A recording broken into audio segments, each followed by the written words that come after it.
কথাবার্তায় চলে যায় সেটা হচ্ছে প্রথম হচ্ছে যে কয়েকদিন ধরে বেশ মন টন ভালো।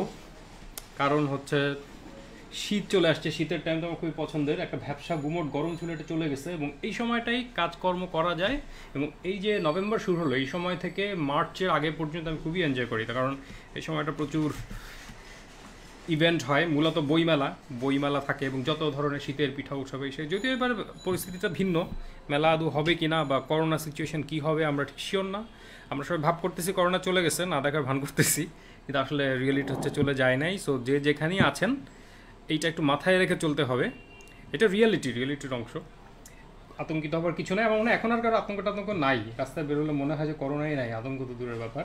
তো আজকে যেটা ব্যাপার যে এই মুহূর্তে বেশ কিছু প্রজেক্ট আমার একসাথে চলতেছে। বুক ইলাস্ট্রেশন নিয়ে আমি সিম্পলি কয়েকটা জিনিস বলবো আগে। একটা হচ্ছে আমি একটা বই করতেছি এখন, এটা আমার পরিচিত এক ভদ্রলোক, তার একটা ইন্টারেস্টিং প্রজেক্ট, একটা বাচ্চা মেয়ে। গল্পটা খুবই সুন্দর, পুরোটা আমি আগেই বলছি না, এখানে হয়তো থাম্বনেল দেখতে পাচ্ছেন আমার ধারণা, হ্যাঁ দেখা যাচ্ছে থাম্বনেলস। তো থাম্বনেলসের ব্যাপারে এইখানে পুরো মেইন ফাইলটা আছে কিনা আমি একটু চেক করে বলি। আমি প্রথমে বলি যে আমি আসলে কী করি, মানে প্রথম পর্বটা কী হয়। প্রথম পর্বটা হচ্ছে, আমি যদি একটা থাম্বনেইলের ফাইলটা খুঁজে পাই তাহলে দেখানো সহজ হবে। ফর থাম্ব JV's Adventure,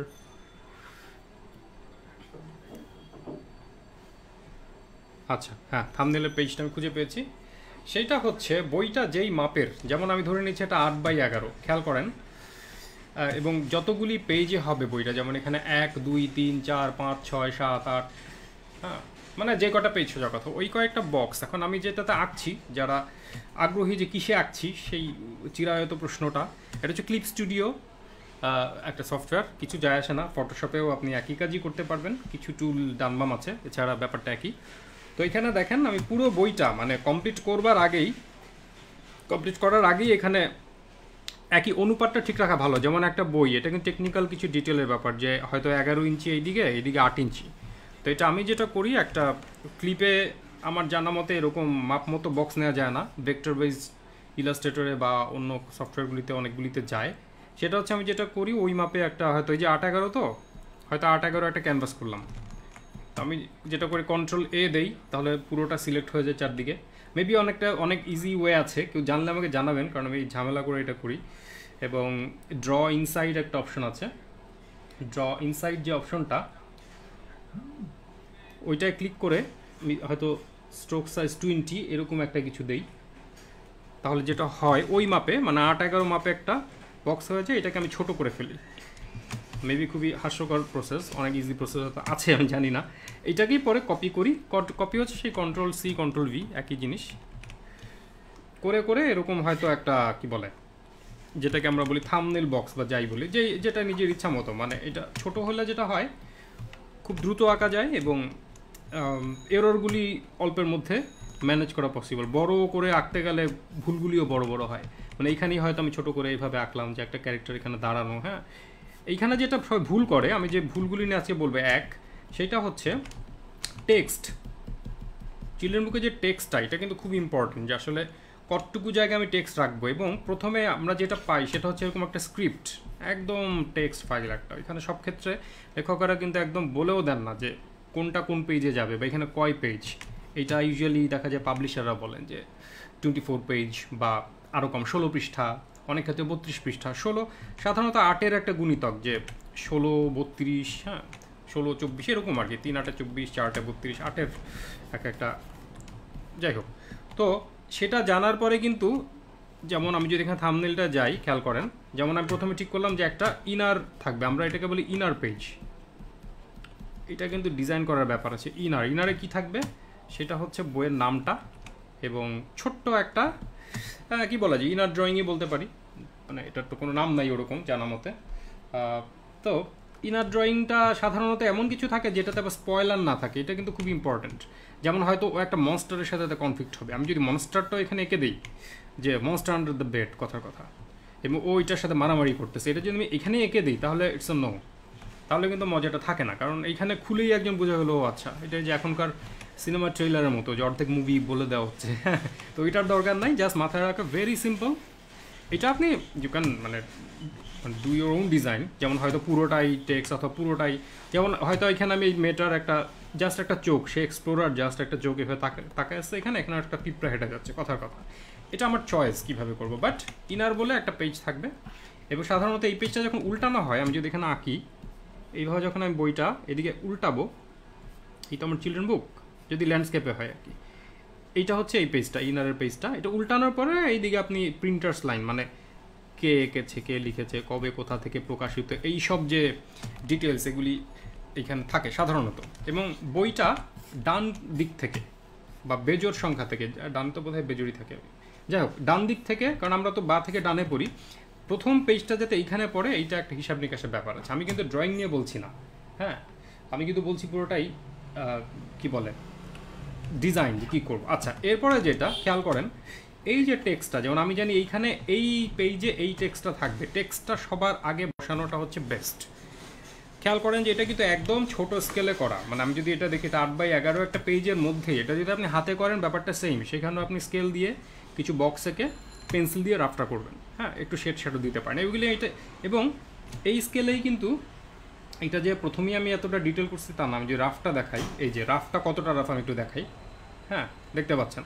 এবং রাফের সময় আমি কিন্তু লিখে রাখছি যে এখানে মর্নিং লাইট, কিছু নোটস, কারণ আমি এখানে এই জিনিসটা পড়ছি যে স্ক্রিপ্টে কী লেখা, যে ওয়েন শি woke up, তার একটা ফ্লাফি নোটবুক আছে, এই আছে, সে আছে, এটা আমি এখানে দেখেছি।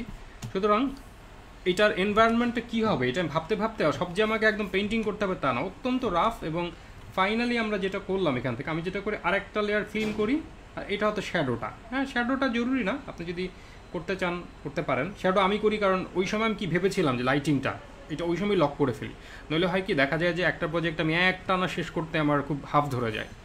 তো আমি দেখা যায় যে এই লেয়ারটা করে থাম্বনেলটা করে আমি রেখে দিই 2-3 দিন পরে ধরি, তখন ভুলে যাই যে আসলে এখানে লাইটিংটা আমি কী ভেবেছিলাম, এটা মনে থাকে না।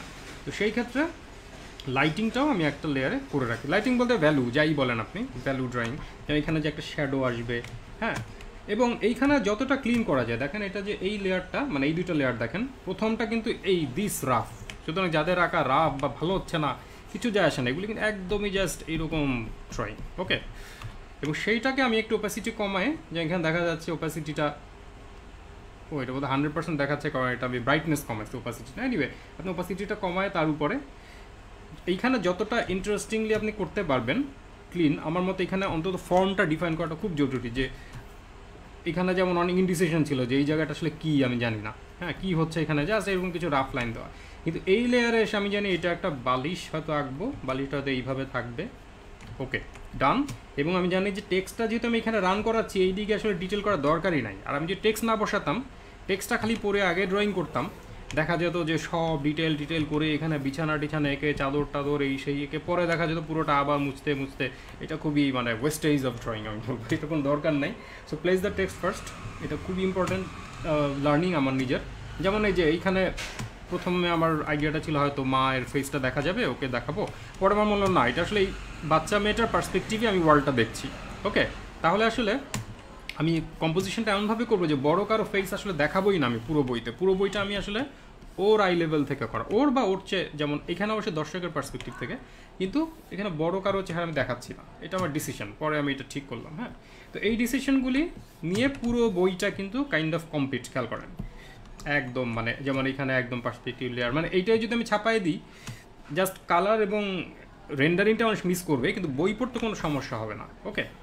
এইটাই হচ্ছে কথা, যে আপনি যখন এইভাবে থাম্বনেলটা করতে পারবেন, এবং এটা কিন্তু দ্রুত হয় না, আমাদের একটা ব্যাপার থেকে থাম্বনেল, ওকে, এটা তো মানে ধূপধাপ কিছু ড্রয়িং করলাম আর কি, এইদিকে এইভাবে, কিন্তু এইখানে আপনি যত সময় দিবেন, যত থিঙ্কিং থাকবে, তত আপনার এই কাজটা ফাইনালি গিয়ে ইজি এবং ক্লিন হবে। এটা হচ্ছে আমার লার্নিং, এই পর্যন্ত আমি যাই শিখলাম। যেমন এই বইটাতে একটা প্রবলেম হয়েছিল পরে, সেটা হচ্ছে যে পরে পেজ কম্পোজিশন চেঞ্জ হয়ে গেছে, উইচ ইজ ভেরি মানে কী বলে গ্যাঞ্জাম আর কি, কারণ তখন দেখা গেছে আসলে ছবি থাকবে এক পাশে, টেক্সট থাকবে এক পাশে, এমন একটা আসলে কথা ছিল, একটা মিসকমিউনিকেশনের জন্য একটা কারণ হয়েছিল, পরে আমি কিছুটা এডিট করছি। এনিওয়ে, তো এই থাম্বনেল যেটা দেখতে পাচ্ছেন, এটা আমি বন্ধ করে দিই, এইটাকে কপি করে আমরা যেটা করি, এই যে এখানে যে দেখতে পাচ্ছেন পিছনে, যদি এগুলি বন্ধ করে দিই, এইখানে টেনে বড় করে বসানো, আর কিছুই না। এটা কিন্তু ওই ছবিটাই কপি করে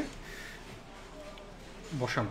এটা যে আমরা কী করি, এটা জাস্ট থাম্বনেইলের ওই ড্রয়িংটাই কিন্তু জুম করে, এই যে আপনি দেখলেই বুঝতে পারবেন যে এটা খুবই পিক্সেলেটেড, ভেঙে ভেঙে যাচ্ছে, মানে এটা জাস্ট আ সাজেশন। এবং এইখানে কিন্তু আমার মূল জিনিসটা লক হয়ে গেছে। ওকে, এবং খেয়াল করেন যে যে কোনো কম্পোজিশন, আমি যদি প্রতিটা কম্পোজিশন আবারও যাই, আপনারা যে খেয়াল করেন অত্যন্ত ক্লেভারলি একটা বড় ফর্ম নিয়ে আসা হয়েছে। এটা আমি আগেও একটা আমার টিউটোরিয়ালে বলছিলাম যে বড়, যেখানে আপনার দরকার নাই মূল ডিটেলটা কোথায়। আমি যদি এইভাবে ভাগ করি যে আমাদের ফোকাস এরিয়া কোনটা, ফোকাস এরিয়া হচ্ছে এই জায়গাটা আমরা আসলে ফোকাস করতে চাচ্ছি। ওকে, আমি আরেকটা রং নেই, এই জায়গাটা ফোকাস করতে চাচ্ছি। তাহলে আসলে এই জায়গাটায় যদি আমি ডিটেল করি এবং বাকি জায়গাগুলিতে যদি আমি একটা বড় হয়তো একটা গাছ, যেটা হয়তো আমি সলিড ব্ল্যাক করে দিব, অথবা এখান থেকে হ্যাঁ যদি আমার ইনফরমেশন দরকার হয়, যেমন এখানে একটা বিল্ডিংয়ের সাজেশন আমার দেখাতে হবে। এখন বিগিনারদের আমি একটা কমন ভুল দেখি যে তারা হচ্ছে প্রথমেই লস্ট হয়ে যায়, যে আমি এখানে একটা বড় বিল্ডিং আছে, হ্যাঁ বিল্ডিং আঁকা শুরু করে দিচ্ছি, পার্সপেক্টিভ এই সেই, জানালার মধ্যে এইটা সেটা হাবি যাবি, আল্লাহ পিছনে তো গাছ আছে, গাছ আঁকতে আঁকতে আঁকতে আঁকতে শেষ, তারপর পিছিটাকে, মানে everything is detail, that means nothing is detail. এটা মানে এটা আমি কারো দোষ দিব না, এটা আমার এখনও আমি এখান থেকে বের হই নাই, আমি ডিটেল করা শুরু করি। বাট কম্পোজিশন আমি মনে করি এটা আমি ওভারকাম করতে পারছি। কম্পোজিশন আমি একটা বড় জায়গা ব্লক করে ফেললাম। আমি যদি এই পেজটার কম্পোজিশনটাই দেখাই, যে একটা লম্বা জায়গা 2 পেজ জুড়ে আছে, এখানে আমার টেক্সট, তাহলে বাচ্চাটাকে আমি হয়তো এইখানে বসাবো, সেইখানে একটা গাছের মধ্যে বসে অপেক্ষা করছে, তাদের মন খারাপ। ওকে, এইটা হচ্ছে আমার কম্পোজিশনাল ফোকাল পয়েন্ট। বাকি জায়গাগুলি কিন্তু আমার অন্য জিনিসপত্র দিয়ে, যে আমি এত বড় হয়তো একটা বিশাল গাছ দিয়ে, এখন গাছে একটা লাইফ ক্রিয়েট করতে পারেন, যেমন এখানে একটা হয়তো ছোট্ট একটা প্রাণী ওর দিকে তাকানো, কিছু গাছপালা আছে, এখানে যে ইনফরমেশন নাই তা না, কিন্তু এটা secondary information, this is vital.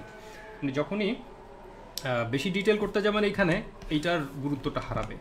আর হচ্ছে পিছনে কর্নার দিয়ে হয়তো আমি পুরো বিল্ডিংটা না এঁকে জাস্ট কর্নারটা, জাস্ট সাজেশন, হয়তো সাইনবোর্ড যে কিছু একটা এরকমভাবে আছে। হ্যাঁ, ভেরি সিম্পল, মানে এর চেয়ে সিম্পল আর হয় না, যতটা সিম্পল করা যায়। দেন ক্লিনিংয়ের সময় আপনি ভিতরে এখন যত ইচ্ছা ডিটেল করেন, আপনি বসে বসে গাছের শিকড় করেন, কারণ আপনার বেসিকটা লক হয়ে গেছে। কম্পোজিশন যদি ঠিকমতো লক না হয়, যে কোনো ইলাস্ট্রেশনই তাই, চিলড্রেন বুকে এটা আরও ট্রিকি, কারণ হচ্ছে চিলড্রেন বুকে আসলে ব্যাপারটা শুধু ড্রয়িং না, এখানে একটা বিগ সাইজ থাকে ইলাস্ট্রেশন, এবং একটা জিনিস মাথায় রাখা জরুরি যে দুইটা কিন্তু একটা আর একটা পরিপূরক টাইপের। এবং আমার এই পর্যন্ত যে কটা জিনিস আমি শিখেছি, তার মধ্যে একটা হলো যে ইলাস্ট্রেশনে এমন একটা কিছু অ্যাড করতে হয় চিলড্রেন বুকে, যেটা আসলে টেক্সটে নাই। ওকে, যেমন এখানে যে একটা টিকটিকি এখানে বসে এর দিকে তাকানো, এটা কিন্তু টেক্সটে নাই। এখানে জাস্ট বলা আছে যে আরবরেটার একটা বড় গার্ডেন, এটা একটা মিউজিয়ামের মতো, ট্রি প্লান্ট ইত্যাদি আছে, এবং তাকে হাতে নিয়ে সে ওয়েট করতেছে 2 ঘন্টা ধরে, কিন্তু ম্যাজিক হচ্ছে না। এখন অপেক্ষা করছে 2 ঘন্টা জুড়ে, এটার মধ্যে কিন্তু কোথাও বলা নাই যে একটা গাছের আড়ালে, গাছের মধ্যে এইখানে। So add some value always. আসলে এটা কি কো রাইটিং টাইপের, মানে যে যিনি রাইটার তার সাথে আমরা আসলে গল্পটাকে বানাচ্ছি, ভিজুয়াল দিচ্ছি। এবং সেটা যদি এমন হয় উনি যা লিখছে, আচ্ছা কী লিখছে, এইখানে লিখছে একটা বাড়ি থাকবে, আচ্ছা আঁকলাম একটা বাড়ি, তারপরে আঁকলাম একটা বাচ্চা, আঁকলাম একটা বাস, তাহলে আসলে এটা কাইন্ড অফ মানে যা দেখতেছি ওইটাই আবার রিপিট, মানে কথাটা হচ্ছে রিপিট করতেছি আমি। হ্যাঁ, ডুপ্লিকেট একটা জিনিস 2 বার করার কোনো মানে নাই, এটা তো টেক্সটেই আছে, টেক্সটে নাই এমন ডিটেলটা আমি করবো, এবং কম্পোজিশনে এটাকে সিম্পলিফাই করবো। আচ্ছা, তারপরে জিনিসটা তো খুবই সিম্পল, যেমন এটা যেমন আমাকে টেনে বড় করতে হয়েছে, কারণ এটার কম্পোজিশনটা পরে চেঞ্জ হয়ে গেছে, এই জায়গাটা আবার একটু ফিল করতে হয়েছে। তো চিলড্রেন বুকের একটা ফরম্যাট এখানে আমি ফলো করছি, সেটা হচ্ছে বাইরের একটা ফরম্যাট আছে, যে মূল সাবজেক্টটা এখানে ডিটেইলে থাকে, টেক্সটটাও থাকে ইউজুয়ালি, এবং সেইটার একটা ছোট্ট কি বলা যাবে যে বাই প্রোডাক্ট বলবো নাকি কি বলবো, ফিলার ড্রয়িং, এটার সাথে রিলেভেন্ট। যেমন একজন হ্যামিলনের বাঁশিওয়ালা, আমি যদি তাই বলি, যে হ্যামিলনের বাঁশিওয়ালা, সে বাঁশি নিয়ে ইসের কাছে যাচ্ছে, কি বলে টাকা চেতে, নগর পিতা যে বা মেয়র, তার কাছে যাচ্ছে, এখানে পিছনে অনেক মানুষজন জটলা পাকানো। এখন ইয়েটা যে মেয়র যে, সে তাকে বলছে যে হ্যাঁ কিসের টাকা, এসব ভুলে যাও, এসব কিছু বলতেছে। তো সেইখানে হয়তো ওই বাঁশিওয়ালার চেহারাটাই আমি এক্সপ্রেশনটা আঁকতে পারি, বা হয়তো একটা হাতের মুষ্টি আঁকতে পারি, এটা ইচ্ছা, মানে এটা পুরাটাই আপনার ক্রিয়েটিভিটির উপরে, যেটা এটার সাথে রিলেভেন্ট, কিন্তু সরাসরি একটা পুরো ইলাস্ট্রেশন না। হ্যাঁ, এখানে এটা আরও আছে এরকম স্যাম্পল, যেমন এইটা এই পেজটা দেখালে ক্লিয়ার হবে।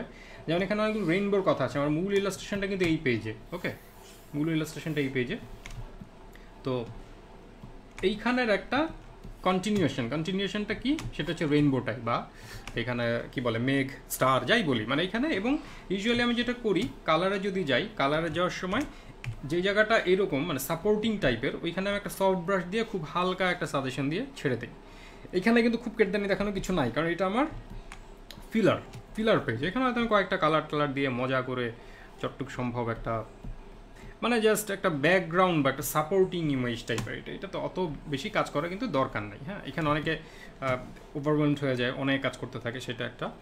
তো এইখানে খেয়াল করেন যে শেষ পর্যন্ত আচ্ছা, কভারের কথাটা বলা হয়নি। কভারটা হচ্ছে অবশ্যই, কারণ এটা আমার সবসময় হতাম, জানি না অন্যদের হয় কিনা, মানে সব কাজ শেষ করার পর জমা দেওয়ার আগে দিয়ে খেয়াল হয় হ্যাঁ কভার আঁকি নাই, এবং কভার আঁকার পরে দেখা যায় হ্যাঁ ফ্রন্ট কভার আঁকছি, ব্যাক কভার আঁকি নাই। তো বেস্ট হচ্ছে একই সাথে সেই যখন আপনি থাম্বনেল করবেন, একই সাথে কভার ব্যাক কভার যদি আপনার থাকে, যেটা কন্টিনিউয়াস একটা কভার ব্যাক কভার হবে, তাহলে একসাথে কম্পোজিশনটা করে ফেলাই বেটার। হ্যাঁ, তাহলে কি শেষে একটা কমপ্লিট ফিল দেয় যে পুরো বইটা আমার হাতে আছে। আমি যদি এখন আঁকতে বসি একদিন পরে, আমার আর কোনো টেনশন নাই, মানে ক্রিয়েটিভ পার্টটা যেটা থাম্বনেইলিং বলি বা কম্পোজিশন বলি, এইটাতে আমার আর কোনো ডিসিশন নেবার নাই নতুন করে যে আমি আবার ভাববো, প্রত্যেকটা পেজে গিয়ে মাথায় হাত দিব প্রতিবার। হ্যাঁ, সেটা কিচ্ছু না। তখন আমার কাজ হচ্ছে জাস্ট ইঙ্ক করা। আমি এখন ইঙ্ক করার প্রসেসটা দেখাবো। আর হচ্ছে কালার এখানে কমপ্লিট না, আমি কিছু সাজেস্টিভ কিছু কালার করে রাখছি, কারণ এগুলি আসলে জাস্ট কি হতে পারে, হ্যাঁ সেটার একটা আইডিয়া। এটা যে পুরো কমপ্লিট কালার করা হয়েছে তা না, দেখতে পাচ্ছি। এবার এই টেক্সটটা ফাইনালি এইখানে থাকবে না, এটা আমি ইনডিজাইন বলে আরেকটা সফটওয়্যার আছে, ওইখানে বসাবো। এটা জাস্ট সাজেশন হিসেবে বসানো। খুবই সুন্দর গল্প, আমার খুব পছন্দ হয়েছে গল্পটা। তো একটা পেজ আমি যদি দেখাই, আচ্ছা এই পর্যায়ে এসে কারো কোনো কোয়েশ্চেন থাকলে আমি নিতে পারি। হ্যাঁ, কারো যদি কোনো প্রশ্ন থাকে, সবাই শুনছেন, প্রশ্ন থাকে করতে পারেন। আমি হচ্ছে একটা পেজ এই যে থাম্বনেইল থেকে কপি করে বসানো, সেইখান থেকে আমি ইঙ্কিং করবো এবং ফ্ল্যাট কালার করবো। হ্যাঁ, তাহলে আমার কাজটাও হয়ে যাবে, কাজের সাথে সাথে সবাই শিখেও যাবে। তবে খুবই সরি যেহেতু লাস্ট পেজ আঁকবো, সবাই স্পয়লার পেয়ে যাচ্ছে। তবে এই বইটা আমাদের এখানে বের হবে না, বাংলাদেশে না, সো এমনি তো আপনাদের অন্য জায়গায় পড়ার সম্ভাবনা ছিল এমন না। এনিওয়ে, তো আমি এটা আঁকতে থাকবো, এর মধ্যে যদি কোনো কোয়েশ্চেন থাকে আমি কোয়েশ্চেনে অ্যান্সার দিব। তো তার আগে আমি লেয়ার সেট, আমি যেভাবে লেয়ার ম্যানেজমেন্টটা করি সেটা বলে নেই। যেমন টেক্সট, তো টেক্সট এখানে একটা টেক্সট লেয়ার, যদি ক্লিপে করেন, ফটোশপে করেন, সেম। ইনফ্যাক্ট এই ফাইলটাও কিন্তু ক্লিপে যারা করেন, তারা যদি ক্লিপের চাইতে ফটোশপে বেশি স্বাচ্ছন্দ্য বোধ করেন, এখানে সেভ অ্যাজ দিলে এখানে একটা অপশন আসে, সেখানে আপনি ফটোশপ ডকুমেন্ট কিন্তু সেভ করতে পারেন, একই জিনিস, সেম। হ্যাঁ, কোনো পার্থক্য নাই। তো ফটোশপে খুলেও করতে পারেন, বাট আমার এখানে লাইন ড্রয়িংয়ে যেমন আমার এই ক্লিপটা বেশ পছন্দের, এবং ফটোশপে প্রায় সব অপশনই আছে। যাই হোক, তো আমরা দেখতে পাচ্ছি যে এইখানে দুইটা লেয়ারে এই কাজটা করা। আমি যেটা করি, যেইগুলি আসলে পেন্সিল লেয়ার, এই পুরোটাকে আমি আসলে একটা লেয়ারে মার্জ করে নেই, ওইটা অপাসিটি একটু কমাই, তার উপর আরেকটা লেয়ার নেই, এবং লেয়ারটা, এটা আমার সেট আপ সবসময় রেড করে নিই, মানে যেটা ইঙ্ক ওইটা হচ্ছে রেড কালার করা থাকে আমার, এবং সবচেয়ে রাফটা হচ্ছে ইয়েলো কালার। রেড থাকলে হয় কি, নাহলে মাঝে মধ্যে অন্য লেয়ারে মেখে ফেলি। যেমন একটা কমন টেন্ডেন্সি হচ্ছে ব্যাকগ্রাউন্ড লেয়ার, বা যেটা আঁকা উচিত না ওইটা দিয়ে কীভাবে জানি আঁকা হয়ে যায়। তো যেগুলিতে আপনি মোটেও আঁকতে চাচ্ছেন না, বেস্ট হচ্ছে সব ধরে create folder and insert layer, একটা ফোল্ডারের মধ্যে সব ভরে ফেলেন, যেগুলো আমি কখনোই আঁকতে চাই না, এগুলি হচ্ছে আমার সাপোর্টিং। দেন এখানে একটা তালার ছবি আছে, লক দ্য লেয়ার, এটা ফটোশপেও আছে, একই জিনিস। লেয়ারটা লক করে রাখেন, এটাতে আর কোনোভাবেই আপনি আর কিছু করতে পারবেন না, সো টেনশন নেই। এইবার হচ্ছে আপনি রেড যেটা, ওইখানে গিয়ে, এটা ড্রয়িং করাই আছে, মানে এটা যে খুব আপনাকে কাজ করতে হবে তা না। হ্যাঁ, আচ্ছা কারো কোনো কোশ্চেন নাই, সো দ্যাটস ওকে। তাহলে আমরা আঁকা শুরু করি, তার মধ্যে কারো কোশ্চেন আসলে পরে অ্যান্সার দিব।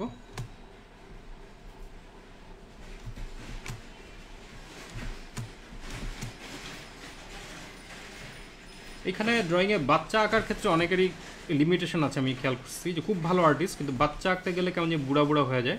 তো এটা একটা টিপস হচ্ছে কপালটা বড় রাখা, মানে বা মাথাটাই বড় রাখা বডির তুলনায়। আর আরেকটা হচ্ছে যে ভিতরে লাইন কম দেওয়া যায়, আমি সবগুলি লাইন এরকম নাকের লাইন, চোখের লাইন এগুলি দিতে গেলে বুড়া হয়ে যায়। হ্যাঁ, তো লাইন যত কম রাখা। আচ্ছা, তীর্থ ভাই একটা প্রশ্ন করছিলেন যে ক্লিপ স্টুডিওতে বুক ইলাস্ট্রেশনের জন্য একেবারে শুরু থেকে পেজ লেআউট, প্রিন্টেবল আউটপুট এটসেট্রার একটা ধারণা দিতে পারলে ভালো হতো। এটা তো বোধহয় দিলামই, আপনি বোধহয় ফার্স্ট একটু মিস করছেন, যে প্রথম থেকে মানে আপনার পেজ সাইজ যেটা ওই অনুযায়ী একটা, আচ্ছা আপনি কি স্টোরি, আমার মনে হয় একটু স্পেসিফিক বললে ভালো হয়, যে এটা কি একদম স্টোরি কীভাবে ক্রিয়েট করতে হয় সেখান থেকে, সেটা হলে আমি আর একটু দেখাবো, সমস্যা নাই। কারণ এটা এটা একটা বেসিক জিনিস কিন্তু খুব ইম্পর্ট্যান্ট স্টোরি। আমার তীর্থ ভাই যদি আরেকবার বলেন যে স্পেসিফিক প্রশ্নটা। এনিওয়ে আমি ড্রয়িং করতে থাকি, কোশ্চেন আসতে থাকুক, আমি আবার একটু পরে অ্যান্সার দিচ্ছি।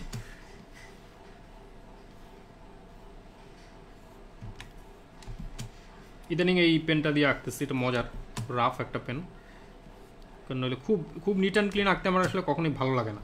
হ্যাঁ, খুব প্রেশার লাগে যে নিট একটা লাইন কীভাবে করবো। তো এখানে এই ব্যাপারটা নাই, কারণ এই ব্রাশটাই খুব ছেঁড়া বেড়া টাইপের ব্রাশ। হ্যাঁ, সো কোনো টেনশনের কিছু নাই, ছেঁড়া বেড়া হইলো ওইটাই স্টাইল। এই যে হয় না যে পচা ড্রয়িং করে বলে যে এটাই আমার স্টাইল, তো আমি এই সুযোগটা নিচ্ছি আর কি, যে এইটাই আমার লাইন কোয়ালিটি। এনিওয়েজ, তো করোনার এই টাইমটায় অনেকগুলি প্রজেক্টই করলাম, মাঝখানে বেশ অফ হয়ে গেছিলাম, কারণ এত বেশি কাজ একসাথে করছি যেটা আমার সাধ্যের বাইরে ছিল সেগুলোই নিয়ে নিছি। তো পরে মনে হচ্ছিলো যে বেশি হয়ে গেছে, এবং কোনো প্রজেক্টই শেষ হচ্ছিল না একটা টাইমে, কারণ বিভিন্ন রকম কারণ, মানে শেষ হচ্ছিল না। এই সময় খুব মনে হচ্ছিলো যে হাই কী করবো, প্যানিক বাড়তেছে, কাজ করতেছে না, এরকম একটা টাইম গেছে মাঝখানে। তো এখন এটা কাটাই উঠছি মোটামুটিভাবে। বিশেষ করে আমি দেখছি এটার সাথে শীতকালের একটা রিলেশন আছে, ভ্যাবসা গরমে না সব কিছুই কেমন জানি মন খারাপ লাগে। আচ্ছা, ওহি মিকা বলছে যে ভাই পোর্টফোলিও কীভাবে বানানো উচিত আর কী কী রাখা উচিত। এটা সম্পূর্ণই ডিফারেন্ট একটা কোয়েশ্চেন, এইটার সাথে রিলেভেন্ট না, তারপর আমি বলবো। হ্যাঁ, আচ্ছা, জ্যাকো বড়ুয়া হচ্ছে স্টোরি ভাই, ও আচ্ছা, স্টোরি কীভাবে বানাতে হয় এটা বেটার কি, মানে এটা আসলে ক্লিপের F1-এ চাপ দিলেই হয়, যে এখানে যে হেল্প বলে একটা ফাইল আছে। হ্যাঁ, দেখেন এখানে যা চান সমস্ত ওয়েবসাইট বলেন, এখানে বলেন সেখানে বলেন, ওইখানে তো খুব ডিটেলে পারবেন, বাট আমি একটা সিম্পল জিনিস দেখাবো তারপরও। আর আরেকটা কোশ্চেন হচ্ছে সফটওয়্যারটার নাম কি, এটা প্রথমেই বলা হয়েছে ভাই। সফটওয়্যারটার নাম হচ্ছে ক্লিপ স্টুডিও পেইন্ট, সম্ভবত ক্লিপ স্টুডিও। হ্যাঁ, তো সফটওয়্যার জিনিসটা কিন্তু বেশি দিন হয় নাই আসছে, এর আগে মানুষ হাতেই আঁকতো। পৃথিবী বিখ্যাত আর্টিস্টরা ক্লিপ স্টুডিও পায় নাই, তারপরেও তারা পৃথিবী বিখ্যাত আর্টগুলি করতে পারছে। সো এটা ভাবার কারণ নাই যে ক্লিপ নাই তাহলে আমি কি করব। হ্যাঁ, ব্যাপারটা এরকম না। হ্যাঁ, সফটওয়্যারটা সময় বাঁচাবে, কিন্তু সময়ের প্রশ্ন তখনই আসে যখন আপনার ডেডলাইন থাকে, আমি যেটা মনে করি। যেমন অনেকে যারা আসলে প্রফেশনালি আঁকছেন না, মজার জন্যই আঁকছেন, তারাও দেখি আমি যে সফটওয়্যার নিয়ে খুবই চিন্তিত। আসলে সফটওয়্যার হ্যাঁ মজা লাগবে, মানে অ্যাজ এ টয় এটা অবশ্যই মজার। সিমেট্রি টুল, এটা তো একটা কাইন্ড অফ সারাদিন বসে আঁকা যায়, মানে ফুল আঁকতে থাকতে, মানে নকশা আঁকতে খুব মজা লাগে। কিন্তু এটার যে প্যানিক হওয়ার কিছু নাই আমার মনে হয়। যেমন অনেকে বলছে ভাই আইপ্যাডে আঁকবো কি না, হ্যাঁ, বা সফটওয়্যারটা নাও ভুলে গেলাম, আইপ্যাডের একটা সফটওয়্যার আছে খুব মজার, প্রক্রিয়েট কোথায়। হ্যাঁ, মানে ওইটাই আঁকেন কি না, ওইটা পারেন কি না, এটা কিছু যায় আসে না, আসলে আপনি কী আঁকছেন সেটা হচ্ছে বিষয়। আমি স্টোরি কীভাবে বানাই, মানে স্টোরি বলতে স্টোরি ফাইল, স্টোরি মানে কিন্তু গল্প লেখা না। এখানে ক্লিপে একটা স্টোরি ফাইল, আমি স্টোরি ফাইলই কাজ করছি। আপনারা দেখতে পাচ্ছেন যে বাম দিকে পুরো বইটা আমরা এখানে দেখতে পাচ্ছি। হ্যাঁ, একসাথে আছে, যখন যেটা দরকার ওইটা ডাবল ক্লিক করলে ওই পেজটা খুলতেছে, এবং তখন আমি এটাতে কাজ করতে পারতেছি। এটাকে স্টোরি ফাইল বলে, যে একসাথে পুরো বইটা। নইলে আলাদা আলাদা পেজ করলে একদম একবার এইটা একবার ওইটা কোথায় কী হচ্ছে, এটা একটা ঝামেলা লাগে। আচ্ছা, একটা আঁকতে আঁকতে একটা টিপস, এই যে বডিটা আঁকলাম, এটার উপর দিয়ে আমি যখন একটা ব্যাগ আঁকবো তখন দেখা যায় আমি যদি দাগ দিই, এখানে কিছু জায়গা আমার মোছার দরকার হবে, মানে মনে হচ্ছে যেন এটা নিচ দিয়ে দেখা যাচ্ছে। তো এই ক্ষেত্রে যেটা করি, কমন সেন্স, একটা নতুন লেয়ার নেই উপরে, নতুন লেয়ার নিয়ে যেটা আঁকার এঁকে ফেলি। হ্যাঁ, হয়তো এখানে একটা ব্যাগ ঝোলানো, যা আঁকলাম, এরপরে আবার যেই লেয়ারটা আমি চাচ্ছি না, মানে যেই দাগটা চাচ্ছি না ওই লেয়ারটা যাব, গিয়ে এটা সিম্পলি যেটুকু এখানে ওভারল্যাপ হচ্ছে এটুকু মুছে ফেলবো, শেষ। এবং অবশ্যই এই ফাইলটা এর সাথে মার্জ করে দিব, তার মানে আবার একটা লেয়ার হয়ে গেল সিম্পলি। টেনশন নেওয়ার কিছু নাই, মানে জোর করে কষ্ট করে একে রাবার দিয়ে এখানে ঘষে মোছার কিছুই নাই, সবই তাই। যেমন এখানে একটা বকলেস টাইপের কিছু দিব উপরে, সেটাও আমি আরেকটা লেয়ার নিলাম। এটা খুব করতে করতে আমাদের খুব কুইকলি করা হয় এটা, কারণ অনেকবার করতে হয় কাজটা। আর একটা লেয়ার নিলাম, নিয়ে নিচের লেয়ারটা ধরলাম, নিয়ে ওইটা মুছে দিলাম, মানে যেখানে তার দেখা যাওয়ার কথা না তাকে, সেই জায়গাটা মুছে দিলাম। হ্যাঁ, তাহলে এটা মুছে দেওয়া যায়। তারপর এটা মার্চ করে দিলাম। এইভাবে করলে খুবই কন্ট্রোলে থাকে ড্রয়িংটা। ওকে, আচ্ছা, কমপ্লিট বই। আচ্ছা, তীর্থ ভাই আর একটু ডিটেইলে লিখছেন বোধহয়। কমপ্লিট বইটাতে যে কয় পেজ এর হবে সবগুলো পেজ, কভার, এন্ডশিট, টাইটেল পেজ থেকে স্টার্ট করে সবগুলো পেজ একটি ফাইলে কিভাবে অ্যারেঞ্জ করা যায়, এই প্রজেক্টে যেভাবে গোছানো আছে, প্রিন্টেবল আউটপুট। ও আচ্ছা, এটা হচ্ছে একদমই টেকনিক্যাল ডিটেল। আচ্ছা, এটাতে আমি আসতেছি। তবে ভাই আমি যেটা দেখছি যে স্টোরি ফাইলে যেই অটোমেটেড যেই কভার বা ব্যাক কভার ইত্যাদি থাকে, ওইটা না ঠিক ওয়ার্ক করে না। ওইটা দেখা যায় যে জাপানি মানে ম্যাঙ্গা ইন্ডাস্ট্রির জন্য ওটা খুব কাজ করে। এইখানে এসে কিছু জায়গায় ভেজাল লাগে। হ্যাঁ, কিছু কিছু প্রবলেম আছে টেকনিক্যাল। তো কভার পেজটা সিম্পল, আমি যেটা করি এখানে কিন্তু এটা কভারটাকে কভার পেজ হিসেবে খুলে নেই, সিম্পল এই যে দেখেন এখানে 1 2 3 দেখাচ্ছে, যদিও কভার তো 2 আর 3 না, তাই না? কভার তো হচ্ছে কভার 1, তো আসলে এখান থেকে শুরু হওয়ার কথা, যে 1-এর পরে 2 নম্বর পেজ আসলে এইটা হওয়ার কথা। তো ওইটাতে আমি আসছি, একটু পরে দেখাচ্ছি। তো প্রশ্নটা বুঝলাম, মানে এখন এখন ক্লিয়ার হয়েছে প্রশ্নটা। আমরা ছিলাম হচ্ছে এই পেজে। আচ্ছা, ড্রয়িং নিয়েও কারো কোনো কোয়েশ্চেন থাকলে করতে পারেন, যে এটা যে শুধু চিলড্রেন বুক, তার মানে চিলড্রেন বুক নিয়েই প্রশ্ন হবে ব্যাপারটা তা না।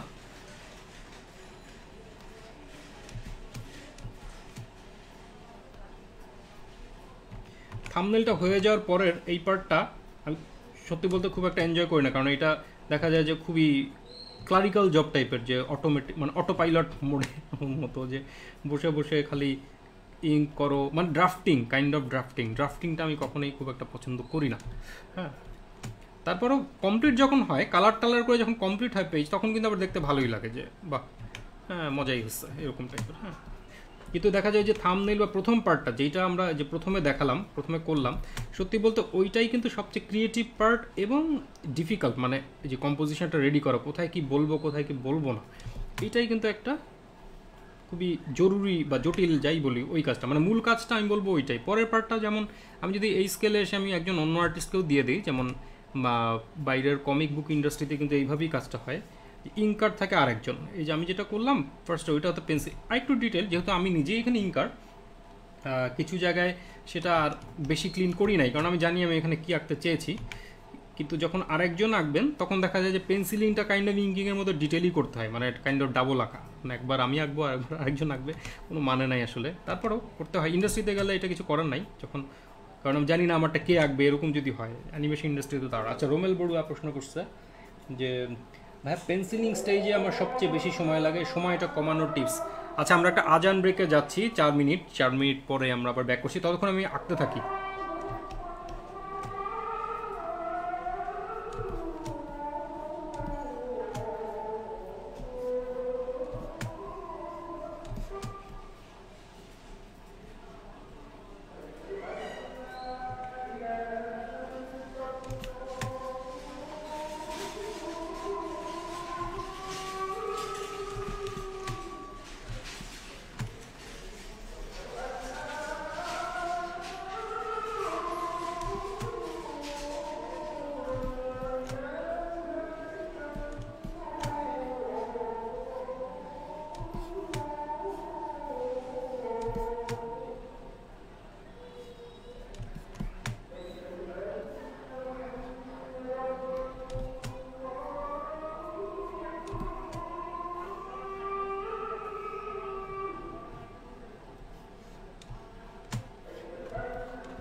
ওকে, আজান বিরতি গেল। আচ্ছা, প্রশ্ন কি ছিল? পেন্সিলিং স্টেজে বেশ সময় লাগে রুমেলের। আচ্ছা আচ্ছা, সেইটার একটা সিক্রেট হচ্ছে কম্পোজিশন। আমি সেটা ওকে, আমি ধরে নেই যে এই ড্রয়িংটা হয়ে গেছে, অথবা এই ঘোড়াটাকে শেষ করে দিই আমরা। হ্যাঁ, এটা খুবই মজার গল্প, জানি না ঠিক এটা সবার সাথে পরে শেয়ার করা যাবে কি না। তারপরও গল্পটা মজার হলে কিন্তু আঁকতেও ভালো লাগে। মানে যখন কাজ, যেমন আমি রিসেন্টলি একটা খুবই ইন্টারেস্টিং কাজ করছি, একটা পুরো অ্যানিমেশন সিরিজের ইউনিভার্স ডিজাইন, একদম ক্যারেক্টার এটা সেটা, যদিও এটা এখনও ডিসক্লোজ করা যাচ্ছে না, সবার সাথে শেয়ার করা যাচ্ছে না চুক্তির কারণে, যা হয়।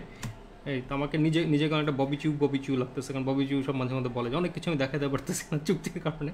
তো এটা খুবই ইন্টারেস্টিং, প্রজেক্টটা খুবই মজার। তো সেইখানে যেমন প্রচুর কাজ করছি, মানে ঘন্টার পর ঘন্টা বসে ক্যারেক্টার ডিজাইন করছি, কিন্তু খুবই এনজয় করছি একই সাথে। হ্যাঁ, তো আমি বলবো যে যারা এমনকি ক্লায়েন্ট জবও যারা করতেছেন, তারাও চেষ্টা করেন যে যতটুকু সম্ভব মজার কাজ নেওয়ার। মানে টাকা বেশি, হ্যাঁ টাকা দরকার, কিন্তু শুধু টাকা বেশির দিকে না তাকায়, দুইটা প্রজেক্টরা অনেক টাকা কিন্তু সুপার বোরিং, সেটার চেয়ে যেটা অত টাকা নাই কিন্তু মজার, সেটা নেওয়াটা বেটার আমি মনে করি। হ্যাঁ, হেলদি থাকা যায়। ডিপেন্ডস, যেমন টাকাটা কত, যেমন দেখা যাবে একটা অনেক লক্ষ লক্ষ টাকা, একটা হয়তো 5,000 টাকা, তাহলে আবার একটু টাইপের ব্যাপার আছে যে কোন দিকে যাব। কিন্তু একটা ব্যালেন্স থাকলে ভালো। মানে আমার মতে যদি এমনও হয় যে একটা বছর খুবই ফালতু কিছু কাজ করতে হচ্ছে টাকার জন্য, তাহলে অন্তত একটা প্রজেক্ট যেটা একটু রিলিফ লাগে, এরকম একটা প্রজেক্ট প্যারালালি থাকলে ভালো। এনিওয়ে, আমরা ইঙ্কিং শেষ করে ফেলছি। ইঙ্কিং আসলে বেশি, আপনি যদি আগে থেকে জানেন যে কি করতেছেন, কম্পোজিশনটা কি খেয়াল করেন, আমাদের হার্ডলি 10 to 12 মিনিটস হয়তো লাগলো, তাই না? মানে খুব বেশি সময় আসলে লাগলো না। আচ্ছা, আমাদের 7:19 7:20, তো আমরা 7:45-এর মধ্যে শেষ করি। তো এটার পরে কালারে যেতে পারলে ভালো হতো। কালারের ব্যাপারটা আমি একটা ছোট্ট যদি দেখাই যে কি করি আমি, সেটা হচ্ছে এই যে আমার ইঙ্ক লেয়ারটা, আমি রোমেলের আর তীর্থ ভাইয়ের কোশ্চেনের অ্যান্সারটা দিচ্ছি, কিন্তু তার আগে দেখা যাক আমি যেটা করি। এটা নিচে আরেকটা লেয়ার নিই, এবং কালার লেয়ারটাকে আমি ইউজুয়ালি ব্লু, এটা আমার কোডিং, মানে লালটা হচ্ছে আমার ইঙ্ক, আর নিচে যেটা আছে ওটা হচ্ছে ফ্ল্যাট কালার, একদমই ফ্ল্যাট। ফ্ল্যাট কালার এটা যে যেভাবে করে, আমি সাধারণত পেইন্ট বাকেট দিয়েই করি। এটা তো আমি আগে জানি যে ওর হয়তো এটা blue, just click click click, আর কিছুই না। ক্লিক যদি বের হয়ে যেতে চায় যথারীতি যে ফটোশপে যেটা দেখা যায়। এইখানে আমি দেখে বুঝতে পারছি হাতের এখানে একটা ভেজাল আছে, এটা পরে আমি অ্যাডজাস্ট করবো, কোনো সমস্যা নাই। আগেই বেশি অ্যাডজাস্ট করার দরকার নেই, আগে হচ্ছে আমরা জিনিসটাকে লক করি। এটা ভেরি সিম্পল। যেটা আমার একটা সাজেশন হবে কালারের ক্ষেত্রে, যে যেটা যেমন বডি কালারটা সেম, এটা চেঞ্জ হবে না। যেমন আকাশের কালার কিন্তু পাল্টাতে পারে, তাই না? এখন বডি কালারটা লাইটের কারণে একটু ডানবাম হতে পারে, কিন্তু একটা লোকাল কালার, যেটা স্কিনের লোকাল কালার বা চুলের লোকাল কালার, যেটাকে লোকাল কালার বলতে বোঝায় চুল কালো, এটা লাইট অ্যান্ড শেডের জন্য না, এটা কালো বললেই কালো, তাই তো? ম্যাটেরিয়ালটা এরকম, সেটাকে আমরা বলছি লোকাল কালার। ওইটা আগে দিয়ে না, লোকাল কালারটা আগেই ব্যাকগ্রাউন্ড ট্যাকগ্রাউন্ড করলে হবে কি, দেখা যায় আমি ব্যাকগ্রাউন্ডেও স্কিনের কালারটা দিয়ে দিয়েছিলাম, পরে স্কিন করতে এসে দেখলাম মিলে যাচ্ছে, তখন আবার চেঞ্জ করলাম। তো বেস্ট হচ্ছে সাবজেক্টটাকে আগে লক করে ফেলা যায়। সাবজেক্ট বলতে আর কি ক্যারেক্টারগুলি, মানে যেটা ফিক্সড আমি আগে ঠিক করে রাখছি, যে ওর বডি কালারটা কী হবে, বা কী বলে কাপড়ের কালারটা কী হবে। ভেরি সিম্পল, মানে এখানে খুব বেশি হয় যে লাইট অ্যান্ড শেড দিয়ে ফাটায় ফেলবো। হ্যাঁ, আপনি যদি পেইন্টারলি একটা ড্রয়িং করতে চান এবং করতে পারেন, দ্যাটস ফাইন, কিন্তু এটা নিয়ে আমরা ওভারওয়েলম হওয়ার কিছু নাই। হ্যাঁ, কারণ আমার যেমন খুবই পছন্দের আর্টিস্ট হচ্ছেন দেবাশিস দেব, তার এরকম অনেকগুলি চিলড্রেন বুক আছে জাস্ট ফ্ল্যাট কালার, একটু হয়তো কাজ করা আছে, হ্যাঁ একটু হয়তো, মানে ফ্যান্টাস্টিক ড্রয়িং দেবাশিস দেবের। মানে উনি একজন মাস্টার আর কি, মাস্টার আর্টিস্ট। তারপর আমি অবাক হয়ে দেখি যে জাস্ট ফ্ল্যাট কালার, তার মধ্যে যে কত ভ্যারিয়েশন, মানে যিনি আসলে জানেন কালার, মানে তার কাছে কিসে করতেছেন বা কত, মানে কয়টা লেয়ার নিছেন, দিস ইজ মানে নট এ ফ্যাক্টর ইভেন। হ্যাঁ, তাই আমি বলবো যে ফ্ল্যাট কালারটাই প্র্যাকটিস করেন, পরে যদি পারেন একটু লাইট একটু শেড দিলেন, সমস্যা নাই। কিন্তু এটা করলেই মানুষজন খুশি থাকবে যে বাহ জমে গেছে। হ্যাঁ, এই টাইপের একটা কিছু। ফ্ল্যাট কালারে আপনি ভ্যারাইটি আনতে পারেন, যে কত ধরনের কালার। এখন এটা তো ক্যারেক্টার ডিজাইনের সময় আগে ঠিক করা ভালো, কারণ এক পেজে তো আপনি এক রকম করবেন না, তো সেটা পুরাটাই আপনার উপরে যে কী কালার নেবেন, এটা প্রথমেই ঠিক করে ফেলা ভালো। যেমন অনেকে যেটা করে, যদি একটু বড় চিলড্রেন বুক হয়, যেমন আমি এখানে একটা ফাঁকি মারছি যে ঠিক ক্যারেক্টার ডিজাইন আলাদা কোনো শিট তৈরি করি নাই, সরাসরি ক্যারেক্টার এঁকে ফেলছি যা মাথায় আসছে। তো ক্যারেক্টার ডিজাইন না করে এটা একটা বড় প্রজেক্টের ক্ষেত্রে একটা প্রবলেম হয়, দেখা যায় একটা জায়গায় আটকে যেতে হয় যে এইখানে আমি ওকে কীভাবে আঁকবো, এই জায়গার ড্রেসটা তো ভাবি নাই। হ্যাঁ, এই ধরনের প্রবলেম হয়। তো এনিওয়ে, আমি এটা ফ্ল্যাট কালারটা শেষ করে কোশ্চেনে অ্যান্সার আসছি। এর মধ্যে যদি কারো কোনো প্রশ্ন থাকে, কারণ আমরা 7:45-এই শেষ করে দিব, দেখতে দেখতে সময় চলে যায়। লাইভ করলে আসলে অনেক দ্রুত সময় যায়, আমি নিজেও টের পাই না। একই রকম হয়ে যাচ্ছে, পাল্টা একদম।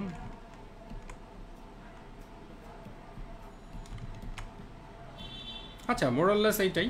এখন এইটার উপরে যদি আমি শেড দেই, হ্যাঁ সেই এগুলো তো সবাই জানি আসলে, ড্রপ শ্যাডো, শ্যাডো, এগুলো ইচ্ছা। কেউ যদি পেন্টিং করতে চান পেন্টিং করেন, কেউ যদি উপরে মাল্টিপ্লাই লেয়ার নিতে চান মাল্টিপ্লাই লেয়ার নেন, কোনো সমস্যা নাই। যাই হোক, আরেকজন আরেকটা কথা বুঝছেন, ও উদয়দা দেখতেছেন, আচ্ছা এটা আমি নার্ভাস হয়ে গেলাম আসলে। যাই হোক, ওকে। তো একজন বলছেন যে আবদুল্লাহ আল নাহিয়া নাবি বলছেন যে প্রতিদিন স্কেচ বুকিং করতে গেলে একটা কথা সবসময় মাথায় আসে যে আজকে কি আঁকবো। হায় হায়, যা দেখবেন আঁকতে থাকবেন, যেটা মজার আর কিছু না। আচ্ছা, যেটা আমি বলতেছিলাম, আমি যদি ক্লিপের মানে কী বলে টিপসটা বলি, আপনি যদি ফাইলে যান, এখানে নিউ ফাইল নেওয়ার সময় এখানে দেখেন যে কিছু অপশন আছে, যারা আর কি ক্লিপ ইউজার তাদের জন্য শুধুমাত্র, এবং স্পেশালি তীর্থ ভাই, এইখানে শো অল কমিক সেটিং বলে একটা অপশন আছে। এইটা কিন্তু না, আমি যেমন আগে খালি কমিকে ক্লিক করতাম, এটা আমাকে দেখাইছে সম্পদ ভাই। হ্যাঁ, উনি খুবই মানে কী বলে টু দ্য পয়েন্ট, মানে এগুলো উনি খুব ভালো জানেন আসলে। এই যে এটা ক্লিক করলে দেখেন দুনিয়ার সব অপশন আসে, এবং এটা মোটামুটি 2 দিন গেছে আমার জিনিসটা বুঝতে, যে কোনটা কি। এর মধ্যে অনেক জাপানিজ শব্দ টব্দ আছে, manga draft setting, what is manga draft, what is canvas. Actually ওরা যেটা করছে, আমি যদি সিম্পলি বলি, ক্যানভাস হচ্ছে ক্যানভাস, মানে আমরা পেইন্ট করার সময় পুরা ফ্রেমটাই হচ্ছে ক্যানভাস। অ্যাকচুয়ালি পুরো ফ্রেমে আমরা আঁকি না, মাঝখানে একটা জায়গায় মাস্কিং করে হয়তো পেন্টিং করবো, সেইটা হচ্ছে এই যে ড্রাফট সেটিং। মানে আমার আসলে পেজ মাপ আসলে এইখানে সবাই প্রথম ভুলটা করে। তো আমি এটা যেভাবে ম্যানেজ করছি, দুইটাই সেম রাখি। এটা তো একটা অন্য সেটিং দেখাচ্ছে, আমি যেটা করি এইটাও যা এটাও তা একই রাখি। আর একটা হচ্ছে ব্লিড হচ্ছে, যারা আসলে এটা আসলে সবাই দেখতেছে, অনেকে বুঝবে না। ব্লিডটা হচ্ছে যেটা প্রেসে কাটা পড়ে যেই সাইডটা, মানে পুরা পেজ কিন্তু আসে না, একটা ছোট্ট স্লিট, মানে বই বাধাই করতে গেলে যে একটা সাইড কেটে ফেলতে হয় না, এটা হচ্ছে কটটুক কাটবে, এটা হচ্ছে ব্লিড। তো এটা যদি আপনি 0 রাখেন, তাহলে এই যে উইথ হাইট এটা যাই দেন, অন্য কোথাও নর্মালি কী হয়, একটা দিলে আর একটা চেঞ্জ হয়ে যায়, কী সব উইয়ার্ড জিনিসপত্র হয়। তো ব্লিডটা 0 করলেও এটা হওয়ার কথা না। এটা করে দেখতে পারেন। আচ্ছা, যেটাতে ছিলাম, এইখানে একটা অপশন আছে মাল্টিপল পেজ স্টোরির যে অপশনটা, হ্যাঁ, মানে কত পেজের স্টোরি আমি খুলবো। স্টোরি বলতে বোঝাচ্ছি এই যে এইটা, যে পুরো একটা পিডিএফের মতো একটা জিনিস। তো এটা লেফট বাইন্ডিং হবে নাকি রাইট বাইন্ডিং হবে, সমস্ত কিছু হচ্ছে লেখা আছে। হ্যাঁ, তো যত পেজ আমি অত পেজ দিই। এইখানে একটা আছে হচ্ছে কাভার পেজ, খেয়াল করেন, এটা ক্লিক দিলে যে আমি কাভার পেজ সহ করব।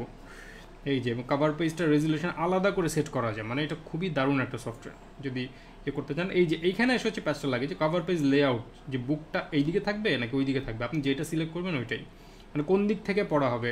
মানে এখানে আসলে অনেক টেকনিক্যাল ডিটেল আছে। আমি বলবো যারা নতুন শুরু করছেন এই ভেজালে যান না, জাস্ট এই কাভার পেজ দরকারই নাই, আপনি সরাসরি এখান থেকে করেন। আর কাভার পেজ যদি করেন, এটা অ্যাজ এ কাভার আসলে একটা জিনিস থাকে, যেটা আমি কখনোই ইউজ করি নাই, টু বি অনেস্ট। মানে অ্যাজ কাভার পেজ করতে গিয়ে দেখতে যাচ্ছে সব পেজ নাম্বার পরে গিট্টু লেগে যায়, কী হয়, নিশ্চয়ই ইজি ওয়ে আছে, আমি জানি না এটা। পেজ নাম্বার আসলে আমি এখানে দেই না, কারণ এইখানে যে টেক্সটগুলি আসে ওইটা CMYK-তে যদি প্রিন্ট হয় তখন ওইটা মানে 4টা প্লেটেই থাকে। আমি খুবই টেকনিক্যাল কথা বলতেছি, যারা বুঝতেছেন না তাদের ঘাবড়াবার কিছুই না, এটা বোঝা জরুরি না। সেটা হচ্ছে যে ওইটা সলিড ব্ল্যাকে আসে না, সো আমি পেজ নাম্বার এখানে দিই না, সবই আমি ইনডিজাইনে বসাই। এইখান থেকে যেটা করি, এইটা যখন হয়ে যায় মানে ড্রয়িং শেষ, তখন হচ্ছে এখানে যেটা করি জাস্ট এক্সপোর্ট। অনেক ধরনের এক্সপোর্টের উপায় আছে, একটা হচ্ছে যে এই যে export multiple page batch export, এটা একটা দারুণ অপশন আছে। এইখানে গেলে আপনি কি নর্মালি PNG সিলেক্ট করা থাকে, এটা JPG নিলেন, কোথায় চান সব পেজ কত থেকে কত, এবং এখানে একটা দুর্দান্ত অপশন আছে, আপনি যেখানে টেক্সটে কমিক্স এটা খুব কাজে লাগে। যদি আপনি টেক্সট ফাইল রাখেন, এটা একটা অপশন আছে যে টেক্সট ছাড়াও এক্সপোর্ট দেওয়া যায়। আমি হয়তো অল পেজ দিলাম, ওকে দিলাম, তখন দেখেন এখানে একটা অপশন আছে টেক্সট। এটা যদি অফ করে দিই, মানে আনচেক করে দিই, তাহলে টেক্সটটা বাদে খালি ড্রয়িংটা এক্সপোর্ট হবে, যেটা এই বইয়ের ক্ষেত্রে খুবই ইন্টারেস্টিং একটা ডিটেইল। কারণ এটা যদি থাকে তখন কি হবে, যে আমি ড্রয়িংটাই খালি নিব, নইলে হয়তো কি টেক্সট সহ এক্সপোর্ট হয়ে যেত ফ্ল্যাট, মানে JPG এক্সপোর্ট হবে, কিন্তু সে একটা লেয়ারকে অফ করে এক্সপোর্ট করতে পারে। এটা একটা দারুণ জিনিস। তো আমি সাধারণত এটাই করি, কোয়ালিটি 100 থাকে, আর রেজুলেশন এটা ডিপেন্ডস। আমি যেমন এখন 500 রেজুলেশনে এক্সপোর্ট দিই, কিন্তু এটা এতটা জরুরি না, আপনি এটা চাইলে একদম ইসেও করতে পারেন, 300-তেও করতে পারেন, 300 ইজ গুড এনাফ। আমি 500 করি, মানে মাঝে মধ্যে দেখা যায় যে তারা কেউ কাট আউট করতে চায় একটা ক্যারেক্টার বা কোনো একটা, সো ওয়াই নট, এটা দেই। কোয়ালিটি 100% থাকে। এখানে আরও অনেক অপশন আছে, আমি এগুলো কিছুই জানি না। তারপর ওকে দেই, ওকে নেক্সট, যেটা আমাদের সবচেয়ে কমন সুইচ আর কি। হ্যাঁ, সো আমি জানি না তীর্থ ভাই অ্যান্সার, যেমন প্রিন্টেবল আউটপুট ভাই এখান থেকে দেই না, এটা হচ্ছে প্রথম কথা। হ্যাঁ, এইটাকে ইনডিজাইন, এই যে এখানে আমি জানি না আমার বারটা নিচের বারটা দেখা যাচ্ছে হয়তো, ইনডিজাইনে এটা বসানোর পরে ওইটা আমরা হাই রেজলিউশন পিডিএফ বলে একটা অপশন আছে, যে ফাইল এক্সপোর্টে যদি যান ওই হাই রেজলিউশন পিডিএফ দেই। পিডিএফ হলে একটু যারা স্মার্ট প্রেস তারা পিডিএফ থেকে ইপিএস টিপিএস যা দরকার সব করতে পারে। একটু যারা খ্যাত টাইপের প্রেস, মানে একটু পুরান আমলের, যারা এখনও জানে যে ইপিএস ফাইল ছাড়া প্রিন্ট করা যায় না, মানে আসলেই যায় না, সিটিভি প্লেট ছাড়া যায় না, কিন্তু ওই সব প্রেস যদি না হয়, একটু ভালো প্রেস হলে পিডিএফ ইজ গুড এনাফ। তবে হাই রেজলিউশন পিডিএফটা এক্সপোর্ট করতে হয়। তার মানে এইখানে আসলে আমি খালি আর্টওয়ার্কটা এক্সপোর্ট করি আর কিচ্ছু করি না। টেক্সট যেখানে দেখতে পাচ্ছেন এটা আসলে জাস্ট এরিয়াটা বোঝার জন্য। এই টেক্সটটা কিন্তু আমি আবার কপি করে ইনডিজাইনে বসাই। এই পেইন্টটা নিতে হবে, কিছু করার নেই, আপনি যদি নিজেই আউটপুট ছাড়েন। আচ্ছা, তো এবার আমি রোমেলের যেই প্রশ্নটা সেইটার অ্যান্সার দিয়ে আজকের সেশনটা শেষ করি, যদি অন্য কারো কোনো প্রশ্ন থাকে। সেটা হচ্ছে যে পেন্সিলিং। হ্যাঁ, পেন্সিলিং আমি প্রথমে বলবো যে পেন্সিলিং তো না, থাম্বনেলিং বা যাই বলি, প্রথমে অবশ্যই কম্পোজিশনের কোনো বিকল্প নাই। যেমন আমি ঠিক করলাম আমার বইটা এই মাপে আসবে। হ্যাঁ, তো এটা কি করব, এটা আমি প্রথম সাজেশন হচ্ছে একদম যত ছোট হলে আমি আঁকতে পারি, মানে ছোট করতে পারলে ভালো, কারণ তখন থাকে কন্ট্রোল থাকে। মানে আমি তো একটা ছোট স্ট্রোক দিলেই অনেকখানি জুড়ে এটা দাগটা পড়তেছে। মানে আমি যদি পুরো পেজে আঁকতাম কী হতো, এইখান থেকে এইখান পর্যন্ত টানতে হতো, এটা প্রেশার লাগে আর কি আমার কাছে। এটা জুম করে এইখানে আসবেন এবং প্রথমে হচ্ছে টেক্সটটা বসানো, মানে টেক্সট, এটা যে চিলড্রেন বুকের ক্ষেত্রে বলি, টেক্সটটা আমি বসাই দিলাম যে এইটা হচ্ছে আমার টেক্সট বসালে তো অর্ধেক ডিপেন্ডস, টেক্সট যদি কম থাকে হয়তো এতখানি ভরবে না, ধরে নিচ্ছে যে এতখানি টেক্সট আছে। হ্যাঁ, এইটাও অনেকে টেক্সটটাও কিন্তু ডিজাইন করে অনেকে, যেমন পান্তা বুড়ি হেঁটে যাচ্ছে। এখন আমি হয়তো ডিজাইনটাই করলাম যে আসলে টপ ভিউ, এটা আমার হয়তো এখানে অ্যাঙ্গেলে একটা রাস্তা, পান্তা বুড়ি হেঁটে যাচ্ছে, তাই তো এইখান থেকে আমি দেখাচ্ছি এখানে গাছপালা, জাস্ট ডিপেন্ডস। তো আমি যখন টেক্সটটা বসায় দিব তখনই কিন্তু আমার একটা জায়গা ফিক্সড হয়ে গেলো যে আমার আসলে কম্পোজিশনটা এইটুকের মধ্যে। ওকে, হয়তো পান্তাপুরি হেঁটে যাচ্ছে রাজার দরবারে, এটাই আমরা আঁকবো। ওকে, তারপরে প্রশ্নটা হচ্ছে যে আমি আসলে কী দেখাতে চাচ্ছি। Purpose, always purpose before every composition. হ্যাঁ, কম্পোজিশনের মূল ব্যাপারটা হচ্ছে যে এই ফ্রেমে আমি আসলে কী দেখাতে চাচ্ছি, এইটা আমি নিজেকে কোশ্চেন করবো। আচ্ছা, অনেকগুলি কোশ্চেন চলে এসছে। আচ্ছা, যাই হোক, আমি দেখি যে কটা আমি কভার করতে পারি, সব জানি উত্তরটা না। হ্যাঁ, এনিওয়ে, তো পারপাসের ব্যাপারটা কি? পারপাস হচ্ছে যে পান্তাবুড়ি হেঁটে যাচ্ছে রাজার কাছে নালিশ করতে। ওকে, নালিশ তার মানে সে একটা ক্ষোভ নিয়ে যাচ্ছে, আমি হয়তো তার এক্সপ্রেশনটা দেখাতে চাই। ওকে, অনেক ধরনের কম্পোজিশন। হ্যাঁ, এখানে জাস্ট একটা মানে স্যাম্পল হিসেবে বলতেছি। তাহলে তার ফেসটা আমি দেখাবো। ওকে, তাহলে আমি বুঝলাম এটা তার ফেস। ওকে, আমার এখন এটাও দেখাতে হবে যে সে আসলে রাজার দরবারে যাচ্ছে তার বাড়ি থেকে। তাহলে হয়তো ক্যামেরাটা, এটা উইয়ার্ড একটা ক্যামেরা অ্যাঙ্গেল হচ্ছে, তারপর আমি বলতেছি হয়তো এইটা পান্তা বুড়ি, একদম স্টিক ফিগার ডিজাইন যদি করি। হ্যাঁ, ওকে, একটা বুড়ি হয়নি, বুড়া হয়ে গেছে। আর যাই হোক, পান্তা বুড়ি সে রেগে মেগে যাচ্ছে, আইজ চোরের খবর আছে, রোজ রোজ পান্তা খায়া যাস, এই যে এক্সপ্রেশনটা, সে যে নালিশ দিতে যাচ্ছে, দিস ইজ ক্লিয়ার। এবং আমি একটা বড় জায়গা জুড়ে, ফোকাল পয়েন্ট জুড়ে আমি এটা বসায় ফেলছি। আচ্ছা, এখানে হয়তো একটা জংলা টংলা বা এরকম একটা রাস্তা চলে গেছে, এই রাস্তার এইখানে হয়তো তার কুড়ে ঘরটা দেখা যাচ্ছে, ইনফরমেশন যে সে কোত্থেকে আসছে। ওকে, মানে এইটা যখন আমি মেইন জিনিসটা যখন লক করে ফেলবো, যেমন এইটা আরও অনেক কম্পোজিশন হতে পারে। যেমন আমি হয়তো ভাবলাম যে পিছন থেকে ধরবো, যে বাড়ির কোনাটা দেখা যাচ্ছে, পান্তা বুড়ি এখানে হেঁটে যাচ্ছে, একটু যদি 2D মানে স্টাইলে করি, এইটা হচ্ছে রাজার বাড়ি, রাজপ্রাসাদ বা যাই বলি, এরকমভাবে সেইখানে হেঁটে যাচ্ছে। ওকে, এইটা পান্তা বুড়ি যাচ্ছে, মানে এই যে যেমন এইটা একটা কম্পোজিশন, হয়তো এইটা আমি একটা হালকা কালার দিব পিছনে, এইখানে টেক্সটটা, এইটা আমার পেজটা। এই যে আমি প্রথমে ঠিক করলাম যে আমি আসলে দুইটা জায়গায় দেখাবো, এইটা কিন্তু বিফোর ড্রয়িং, যে আমি আসলে কোন অ্যাঙ্গেলে যাবো। যেমন আমি হয়তো একটা বই করার আগে আরেকটা সাজেশন হচ্ছে যে একটা স্টাইল গাইড তৈরি করা, যে এই বইতে আমি কীভাবে যাবো। যেমন এইখানে হয়তো আমি ঠিক করলাম সবই খুবই চাইল্ডিশ, পান্তা বুড়ি আমি আঁকবো হচ্ছে এইভাবে। আমি আঁকবই হচ্ছে একদম এখানে একটা পেঁচানো মাথা, একটা এই, সে একটা কুচ, মানে এই যে স্টাইলটা, এইটাই আমার স্টাইল। এখানে এইটাই হয়তো আমি ঠিক করলাম যে এইখানে আসলে আমার পুরোটাই এরকম হবে, ফ্ল্যাট কালার, এইরকম কিছু টেক্সচার থাকবে, এখানে একটা বাড়িঘর থাকলো, এরকম কিছু একটা থাকলো, গাছপালা হয়তো এইরকম সুচালো, এই ডিপেন্ডস, মানে এটা স্টাইল, এবং এটা যখন আমি করে ফেলবো এবং এটা যখন আমার কম্পোজিশনটা আমি লক করে ফেলবো এবং বিগ চাঙ্ক দিয়ে আমাদের যেটা যে কারণে দেরিটা হয়, কারণ প্রথমে ভাববো কি একটা জঙ্গল দেখা যাবে, যেটা আননেসেসারি সেইটা আগে মাথায় আসে। জঙ্গল কিভাবে আঁকবো, পাতা পারি না, পাতা কি এইদিকে থাকবে, এটা কিন্তু নেসেসারি না। নেসেসারি হচ্ছে পান্তাপুরিটাকে দেখানো, নেসেসারি হচ্ছে মেবি ব্যাকগ্রাউন্ডে তার বাড়িটা দেখানো, ক্যামেরা অ্যাঙ্গেল হয়তো তার কি বলে, অথবা একদম হয়তো পাশ থেকে দেখাতে যাচ্ছি। এই যে মেইন সাবজেক্টটা, এইটা আমি কোথায় প্লেস করব, এইটা যদি ঠিক করে ফেলি আর টেক্সটটা যদি বসায় ফেলি, বাকিটুকু কিন্তু এত সময় লাগার কিছু নাই। এবং এইটার আরেকটা কাজ যেটা আমি করি, যেমন প্রথম স্টেজে আমি পুরো ক্যারেক্টারটা আঁকি না। প্রথম স্টেজে ওই যে আমি যেটা দেখালাম অলরেডি, অত্যন্ত রাফ, হ্যাঁ অত্যন্ত রাফ, যেমন পান্তাপুরির বা চোটটা আগে আসতেছে, আমি হয়তো দিলাম যে চোটটা, মানে এই যে স্টাইল আমি আঁকতেছি, এটা তো আসলে কেউ বুঝবেও না আসলে কী আঁকতেছি।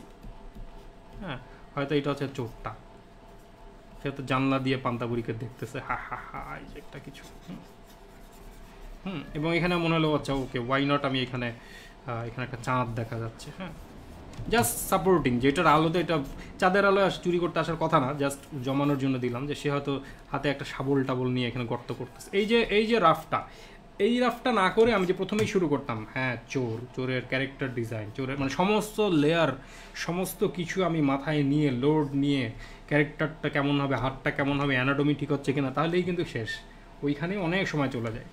মানে আমি লেয়ার বাই লেয়ার যদি করি, এইটার পরে আমি যদি এইখানে পরেরটায় আরেকটু ডিফাইন করি, ওকে চোরটা তো টাক মাথা তিনটা, যেমন এখানে কিন্তু পুরো ডিজাইনই চেঞ্জ হয়ে যাচ্ছে। হ্যাঁ, হয়তো চোখটা এইরকম একটু টেরা, হয়তো হ্যাঁ হয়তো এইভাবে হি হি হি, আমি মানে এই যে এটা কিন্তু ওই ক্যারেক্টারটা না, এটা ওই ক্যারেক্টারটা না, কিন্তু এখন আমি হয়তো একটু সময় দিব, যে আমি এখন হয়তো আমি যা যা জানি সেটার কিছু, যদিও স্টাইল গাইড অনুযায়ী হয়তো আমার এই যে হাত টাত এগুলো একটু রাবারি টাইপের এরকম হবে। হ্যাঁ, আসলে কি আমার কাছে লাগছে যে এই চোরটা পান্তা চুরি করে খায়, মানে কিন্তু একটা ডিফারেন্ট পার্সপেক্টিভ আছে। সে আরও কত গরিব, তাই না, মানে সে বেচারা চুরি করতেছে পান্তা, মানে এনিওয়ে, তো বলতেছি এই যে এখন হয়তো আমি বললাম যে আচ্ছা আমি এখানে একটা ডিসিশন নিলাম যে মেবি সে হচ্ছে আসলে এরকমভাবে একটা ল্যাঙ্গট পরা, এখানে দাঁড়ানো, সে দেখতেছে, চাঁদটা হয়তো রাখবো কি রাখবো না, হ্যাঁ বাঁশঝাড় থাকতে পারে, ফাঁকা দিয়ে হয়তো একটু দেখা যাচ্ছে। এই যে পরের যেটা, এটা যখন আমি লেয়ার বাই লেয়ার করব, তখন দেখা যাবে আমার সময়টা অনেক কম লাগে। আমরা করি কি পুরোটা একসাথে করতে যাই, সময় আরও বেশি লাগে। এনিওয়ে, আমি আর কোনো কোশ্চেন আছে কিনা দেখি। রাকিব হাসান, এগুলো হচ্ছে ওয়াচিং দেখাচ্ছে। আচ্ছা, আবদুল্লাহ নবীন কমিক বুক আর্টিস্টদের জন্য একদম ফরজ বলে কিছু নাই, ড্রয়িং করাটাই। এবং মূলত একটা জিনিস আমি বলবো, যদি একটা পয়েন্ট বলতে বলা, সেটা হচ্ছে স্টোরি টেলিংয়ে মন দেওয়া ড্রয়িংয়ের চাইতে। কারণ সবাই দেখি যে ড্রয়িং কত সুন্দর হবে, স্টোরি টেলিংটা কি, যে যেমন মন খারাপ, এই যে আমি একটা স্টিক ফিগার দিয়েও তো এটা বুঝাতে পারি, তাই না, একটা স্টিক ফিগার দিয়ে বুঝাতে পারি না, হয়তো এখানে হাতটা রাখা বা বিষণ্ণ, হ্যাঁ, অথবা অনেক পোজের তো আসলে অভাব নেই, পোজগুলি একটু যে এই জন্যই রাফ স্কেচবুকটা করলে ভালো। হয়তো নাকটা নিচে দিয়ে কেউ বিষণ্ণভাবে নিচে বসে থাকা আছে, দাওয়ায় বসা, তাই না, এখানে স্যান্ডেলটা রাখা। এই যে এই ড্রয়িংটা, এইটা না করে আমি যদি করি যে হ্যাঁ খুব মন খারাপ, আমি আঁকলাম যে হিরোর মতো একজন দাঁড়ানো, হেভি ডিটেল পার্সপেক্টিভ, হ্যাঁ অ্যানাটমি দিয়ে ফাটায় ফেলছি আর কি, হ্যাঁ আমার মন খারাপ, কাঁদতেছি, তো আমি কিন্তু এই জিনিসটা বেশি দেখি, যে লেয়ার, ব্লেন্ডিং মোড, এই মোড, এইটা সেটা হাবি যাবি। স্টোরি বলার কথা, যেমন স্টোরি খালি ফিগারে না, বিটুইন প্যানেল, হ্যাঁ দুইটা প্যানেল, একটা প্যানেল আর একটা প্যানেল, যেমন একজন একটা কিছু দেখলো, তারপরে দেখা গেল কি দেখলো সেটা দেখাইলো, হয়তো একটা সাপ, তারপরে হয়তো সে দৌড় দিল, এই যে কানেকশনটা, যে কি হচ্ছে, গল্পটা কি হচ্ছে। কারণ ড্রয়িং কত সুন্দর, এটা কিন্তু মূলত দেখে আর্টিস্টরা, মানে যারা অলরেডি আঁকে বা আঁকাকে অ্যাপ্রিসিয়েট করে। আর তার বাইরে অন্যরা যে দেখেন আমি তা বলতেছি না, কিন্তু ওইটা আপনি আর কত ভালো করবেন, যে পৃথিবীর সেরা পেন্টিং দিয়ে যদি আঁকেন কমিক্স, কোনো মানে নাই। কারণ যদি স্টোরিটা ঠিক না হয়, হ্যাঁ করতে পারেন, অ্যালেক্স রস উনি আঁকেন হচ্ছে একদম প্রতিটাই অয়েল পেইন্ট, মানে অ্যালেক্স রসের কাজ দেখেন, মানে ওইটা দুর্দান্ত। কিংডম কাম একটা খুবই আমার পছন্দের কমিক্স আছে, ওইটা দেখতে পারেন, ডিসির, হ্যাঁ জাস্টিস লিগের আর কি। কিংডম কাম এটা দেখতে পারেন। এনিওয়ে, তো বলতেছি যে এই যে স্টোরি টেলিং, যেমন এইখানেও তাই, যেমন আমি এই ড্রয়িংটা করছি, এখানে একটা ছিল যে ওরা মাথায় মাথায় বাড়ি খেয়ে পড়ে যাবে, এই দুজন মিট করবে, তাই না? এটা যেন বোঝা যায়, মানে ড্রয়িংটা যাই হোক, যে এই যে দুজনই মাথায় হাত দেওয়া, ব্যথা পাইছে, এক চোখ বন্ধ, এখানে স্টার, মানে না বোঝার কিছু নাই। এটা একটা অ্যাঙ্গেল, খুবই কমন সিন, যে একটা বিল্ডিংয়ের কর্নার, এই দুইজন মিট করছে। ওকে, এইটা যদি বোঝা না যায়, ড্রয়িংয়ে আমি যতই কালার সুন্দর হোক যাই হোক কিছু যায় আসে না। এটা হচ্ছে আমার স্কেলিটন, সব জায়গায় তাই, মানে ইচ অ্যান্ড এভরিথিং যেন দেখে বোঝা যায় যে আসলে এখানে কী ঘটতেছে। ওকে, মানে এখানে আসলে ঘটনাটা কি, এটা যেন বোঝা যায়। That's it. এটা কমিক্সের ক্ষেত্রে না, আসলে সব কিছুর ক্ষেত্রেই, মানে এখানে আতলামির সুযোগ নাই। আতলামি করতে পারেন, অ্যাবস্ট্রাক্ট পেন্টিং নামে চালিয়ে দিতে পারেন, বাট স্টোরি টেলিংয়ের ক্ষেত্রে এটার কোনো বিকল্প নাই। সো ওরে বাবা, অনেক লোক দেখতেছে একসাথে। তো আর কোনো কোয়েশ্চেন আছে কি না নিয়ে আমি শেষ করব। আমি এই বইটা আজকে আমার শেষ করতে হবে, খুব বেশি সময় লাগবে না আশা করি, কারণ আমরা যেহেতু আগেই লক করে ফেলছি, এখন খালি ফ্ল্যাট কালার এবং কিছু টুকটাক কারেকশন করলেই হবে। কালারের ক্ষেত্রে একটা সাজেশন হচ্ছে যে ওই যে ইন্টারেস্টিং, রবিন একটা জিনিস জিজ্ঞেস করছে, সেটা হচ্ছে আমাদের কালার দুইটা ব্যাপার মাথায় রাখা। একটা হচ্ছে কালার হচ্ছে রিলেটিভ, মানে এটা পাশে কী কালার আছে সেটার উপর নির্ভর করে ওর অ্যাকশনটা কেমন হবে, মানে ওকে ও দেখতে কেমন হবে। যেমন একই ইয়েলো, হয়তো পিছনে ব্লু দিলে আরও ইয়েলো লাগবে, আবার একই রেড হয়তো আরেকটা কালার আসলে অতটা রেড লাগবে না, একটু অ্যাশ অ্যাশ লাগবে। এইগুলি একটু আমি বলবো বেস্ট হচ্ছে কালার নিয়ে একটু প্লে করা, দিয়ে দেখি কি হয়। যেমন এই রঙটার পাশে আমি যদি এইটা যেখানে এটা উল্টা দিকে একটা এরকম একটা সবুজ নেই, তাহলে কি হলো, ওরে বাবা এটা একটা প্যালেট হয়ে গেল। এইটা একটা সাজেশন।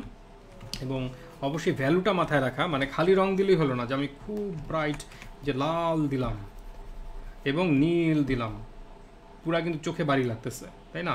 মানে দুইটার ভ্যালু সেম, মানে গাঢ়ত্ব সেম, সেটা না করে আমি যদি এমন করি, ওকে এই দুইটা কালারই দিব, যেটাকে আমি ফোকাস করতে চাচ্ছি উল্টাও হতে পারে, মানে হয়তো ডার্কের মধ্যে লাইট অথবা লাইটের মধ্যে ডার্ক যাই বলি, তাহলে আমি রং থেকে এটা নিলাম কিন্তু ভ্যালুটাও চেঞ্জ করে দিলাম, তাহলে জিনিসটা বেটার। এটা মাথায় রাখা, ভ্যালুটা মাথায় রাখা এবং কালার যে রিলেটিভ সেটা মাথায় রাখা। আর লাস্ট সাজেশন যেটা কমন দেখি সব জায়গায় স্যাচুরেটেড কালার দিই আমরা, বিগিনিংয়ে এটা খুব বেশি হয়, এটা আমারও হয়তো এখনও হয় কিন্তু বেরোনো খুব কঠিন। তো কুইক টিপস হচ্ছে একদম এই কর্নার থেকে কালার না নেওয়া, কারণ নেচারে এই কর্নারে যে লাইটটা আমরা দেখি হিউ যেটা বা ক্রোমা, এইটা আসলে থাকে না, একটু অফ, কারণ তার সাথে কিছু না কিছু মিক্স হয়, হ্যাঁ কিছু না কিছু মিক্স হয়, একটু দূরে থাকলে ভালো। তো এটা যেমন ইয়েলো নিব, আমি যে খুব ব্রাইট করতে চাই এই দিকে যাওয়া ভালো, ডানে এই কর্নারে না গিয়ে উপরের অ্যাঙ্গেল থেকে, যেমন এটা একটু ব্রাইট হলো, খেয়াল করেন। এবং যারা পেন্টিং করবেন তাদের জন্য হচ্ছে যে একই কালার হলুদ কিন্তু খালি হলুদ না, হলুদের মধ্যে অনেক ধরনের মিক্স থাকে, তখন হিউটা একটু চেঞ্জ করে আপনি যদি একটু ঘষাঘষি করেন, যেমন এটা হলুদ, যেমন হলুদটাই নিলাম, কিন্তু এইটাই যদি আমি একটু রেডের দিকে নিয়ে আরেকটু ঘষি, হ্যাঁ মানে আরেকটু কালার প্যাচ, মানে এখানে আসলে অনেক ধরনের কালার, যেমন শ্যাডোর দিকে একটা ইয়ে দেখা যায়, হ্যাঁ উপর থেকে হয়তো স্কাইলাইট করতেছে, তখন হয়তো একটু ব্লু এসে এটার সাথে মেশে, মানে সব মিলে সেটা দিন শেষে হলুদই থাকবে, কিন্তু কোথায় যেন আরও কিছু কালার টালার মিলে এটাকে আরও একটা লাইফ দিচ্ছে, এরকম একটা ব্যাপার থাকে। আমি যতটুকু বুঝি আর কি, আমি পেন্টিং পারি না, যেটুকু বুঝি তাতে ব্যাপারটা এইরকম টাইপের একটা কিছু, তখন আর একটু মজার লাগে, কালারটা লাইফ লাগে। হ্যাঁ, তো দ্যাটস ইট। তো আমার মনে হয় আমরা প্রায় 1 ঘন্টা পার করে ফেলছি। Good luck everyone, thanks for watching. আগামী শুক্রবার আবারও এই ধরনের একটা জোড়াতারি টিউটোরিয়াল নিয়ে আসবো, মানে আমি যে প্রজেক্ট করতে থাকবো ওইটাই বললে আমার কাজটাও হয়ে যাচ্ছে, সবাই অ্যাকচুয়ালি আমরা কীভাবে কাজ করি সেটা দেখতেও পাচ্ছেন, so it's a win win. তো গুড লাক এভরিওয়ান, খোদা হাফেজ। এন্ড লাইভ কীভাবে দেয়, এন্ড লাইভ ভিডিও।